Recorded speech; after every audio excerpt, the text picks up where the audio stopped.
And starting with the Tigers, it's an unchanged 11 from that 3-0 victory against Peterborough United. So it's Ingram in goal, Alfie Jones, Sean McLaughlin, Jacob Greaves as the back three. Regan Slater, who played admirably at right wing back, keeps his place there, with Brandon Fleming getting the assist for Tyler Smith's opener against Peterborough. He continues down the left-hand side.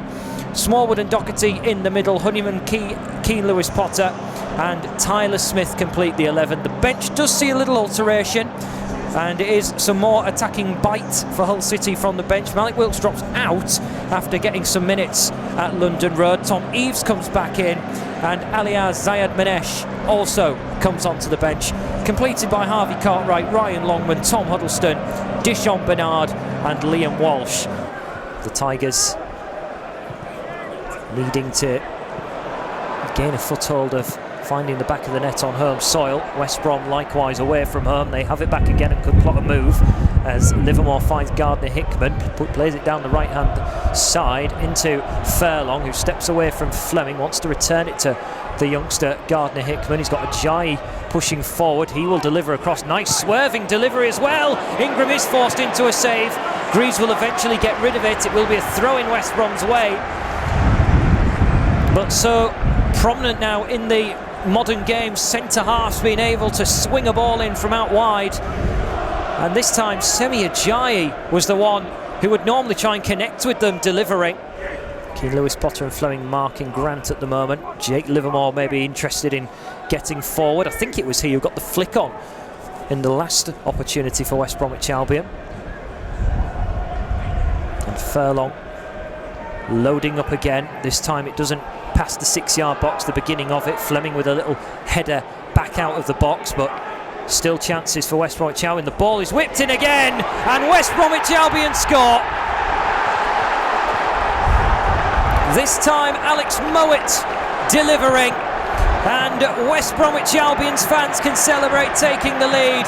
A team who have struggled so desperately away from home for goals, and now they have the opportunity to celebrate. Callan Grant says thank you very much with his teammate Robinson, and West Brom, after 17 minutes, lead at the MKM Stadium. Hull City 0, West Brom 1.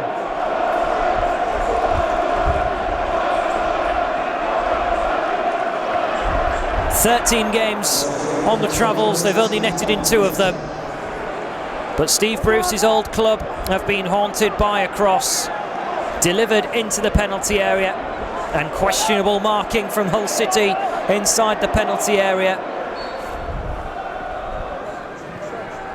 And Slater has gone for a long ball again, searching for Tyler Smith. Matthew Clark all over him in front of the linesman, who whistles from the referee, and the colour card matches the flag of the linesman. Yellow card for him. Brandon Fleming with 3 assists so far in the 8 games he's played. Now looking for a 4th with a free kick from the far touchline. It's got good whip. Greaves couldn't get onto it. Smallwood controls it on the edge of the penalty area into Keane Lewis Potter's control. He plays it back to Smallwood, who tries to get it out to play a little ball down the line instead to Keane Lewis Potter, was thinking about the cross initially. Keane Lewis Potter back to Smallwood, winds up for a shot. Pinball ricochets through, and Keane Lewis Potter from 6 yards scuffs his opportunity off target when really he should maybe have made the net ripple. Easiest chance Hull City have had by far. 27 minutes gone. Richie Smallwood with the shot initially. A little bit of pinball as it ricocheted off 2 West Brom players. Came through nicely for Keane Lewis Potter. Went for that top right-hand corner. Smith, Honeyman, halfway line. Hull City building now. West Brom just seem to be tucking in a bit more defensively. They've had a good half an hour spell, but now Hull City sense a chance as Greaves pushes it through to Fleming. Keane Lewis Potter 25 yards out. Oh, he's going to take it on himself, and it's pushed away by Johnston. Keane Lewis Potter feeling now was the time to back his ability. McLaughlin dragging the ball to the right touchline inside his own half, plays it back towards Matt Ingram, and that has woken the Tigers fans up, that opportunity, and that's what the game needed in a Hull City sense. They needed a moment just to lift the crowd. Fleming Keane Lewis-Potter combining again on the left-hand side. Not much pressure coming from West Brom's defence. Into Alfie Jones on the right-hand side. The midfield of West Brom pushing deeper and deeper into the defensive trenches. Smallwood, through ball to Smith, has to step out the penalty area right side. Slater, his turn to try and deliver. Comes off a West Brom defender. Jones' turn to chip the ball in. West Brom clear the lines. Greaves thinks about playing wide, throws a little dummy to Trundle down the right hand side. Is in the penalty area. Greaves, 3 around him in blue and white, back to Smallwood, edge of the area, manages to get the ball out his feet to Keane Lewis-Potter. He's got Fleming waiting beside him. Keane Lewis-Potter takes it on, and it's a wilder attempt this time. Will be a corner though. It took a deflection on the way through.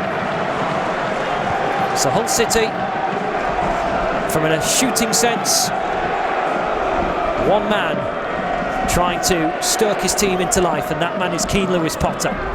Slater looking for someone to pass to. Honeyman tried to peel to the right hand side. Tyler Smith sticks out his leg near the halfway line and pushes that ball through to Doherty. It's Fleming. Keane Lewis-Potter starting from the touchline now, dragging it in field, trying to take Alex Mowat with him. Smallwood now to Jones. Honeyman is free on the right hand side, 25 yards out, ball into the middle for Smith. Oh, free header which does not go in. What an opportunity. Tyler Smith has been looking for back-to-back goals for the first time this season, and the first time since April of last season, and he won't come any closer under that level of pressure. Nobody of the tall, menacing defence picked him up, and he headed that ball so close.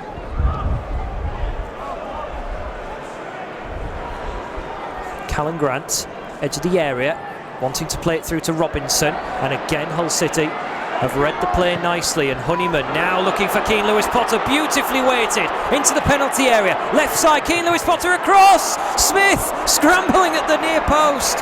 Which way is the referee going to give the decision? He's given it as a corner kick, but my goodness me, Hull City have all of a sudden picked themselves up, got themselves together, and are creating chances, a good 3 or 4 at the end of this first half.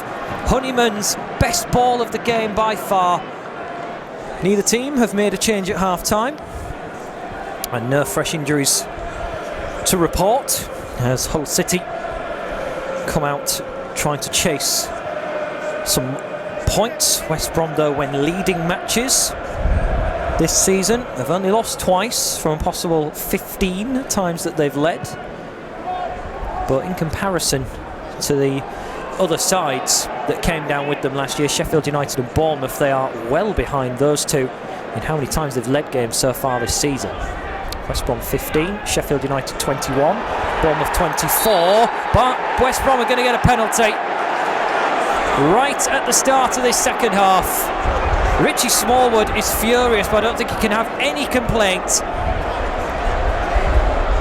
Jacob Greaves pleads his innocence, as does the rest of the defence. First opportunity West Brom have had to get into the penalty area in this second half. First touch of the ball in the penalty area, and their attack was halted illegally in the view of the linesman Jacob Greaves. Words with the referee as the yellow card is shown.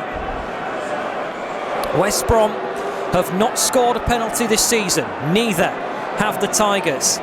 Is this the moment that ends for the visitors? Grant scores. West Brom go 2-0 up just 2 minutes into the second half, and Callum Grant takes his tally to 12, and Hull City at the start of this second half, any confidence, they need to keep a hold of it, as in the first 2 minutes it looks like it could be shattered. West Brom are 2-0 up on their travels. Confident penalty, side foot, steady run up, steady finish. Smallwood finds Slater just inside the West Brom half. Smallwood trying to find Syed Manesh. He's done very well to get away from Clark and then play the ball through past Townsend to Slater. Hull City in possession, still knocking it around. They've only had 2 shots in this second half, but they've had ultimately more of the ball. Greaves into the penalty area. He's got time to take it on. Goes wide of the target. From up here, I thought at first that it might have been a cross. Jacob Greaves protests that it should be a corner kick, and the referee, I think on consultation from the linesman or the fourth official, has changed his decision, and now Hull City get the corner as Jacob Greaves forces the issue. Hull City likewise. Greaves on the halfway line, the ball found Smallwood, he plays it to Fleming. Fleming on the left, he will deliver, looking for Reeves. Clark again in the way. Ball is up in the air, Johnston tries to catch it. Enough pressure from Manesh and Eves not to get a foul for Johnston, but enough to put him off. 5 minutes to go. Fleming to Keane Lewis-Potter. Keane Lewis-Potter again finds Greaves, nobody marking, ball into the area, will be turned behind by West Brom. Eves was trying to get there in time, Longman likewise at the back stick. Townsend though puts it out of play, and the one Hull City Academy player that the fans wouldn't have wanted to see play well today, doing his job in the latter stages, Connor Townsend. Corner kick which Longman will take on the right hand side. It had plenty of firepower, so too did Tom Eves. His first shot is blocked, and then from 8 yards he blazes over.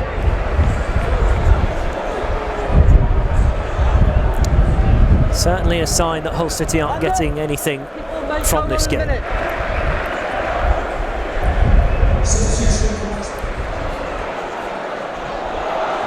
West Brom want to come forward, and it's with Dean Garner into the penalty area. Big save from Matt Ingram to prevent Grant from a hat-trick.